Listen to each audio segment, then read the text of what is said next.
Sunitha Williams മടങ്ങി വരാൻ ഒരുങ്ങുകയാണ്. സുനിത വില്യംസിന്റെ യാത്ര നമുക്കൊന്ന് പിറകിലേക്ക് പോയി നോക്കാം.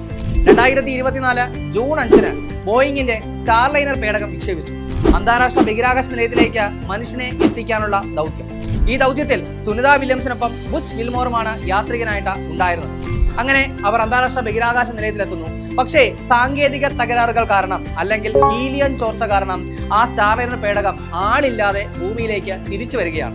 2024 സെപ്റ്റംബർ 7 ആളില്ലാതെ ആ പേടകം ലാൻഡ് ചെയ്തു.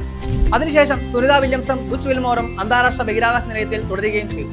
ഇതിനിടയിൽ സുനിത വില്യംസ് സ്വന്തമാക്കിയ ചില നേട്ടങ്ങളുണ്ട്. ബഹിരാകാശത്ത് ഏറ്റവും കൂടുതൽ നടന്ന വനിത. അതിനു പുറമെ തന്നെ 2024 ദീപാവലി ദിനത്തിൽ ബഹിരാകാശത്ത് നിന്നും സുനിത വില്യംസ് ഒരു വീഡിയോ സന്ദേശവും അയച്ചു.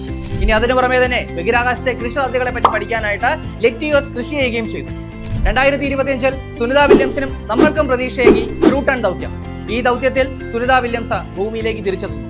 ഇനി മണിക്കൂറുകൾ മാത്രം. ഓർത്തു വയ്ക്കാൻ സുനിത വില്യംസിനും ഒരുപാട് കാര്യങ്ങളുണ്ട്, നമ്മൾക്കും ഒരുപാട് കാര്യങ്ങളുണ്ട്.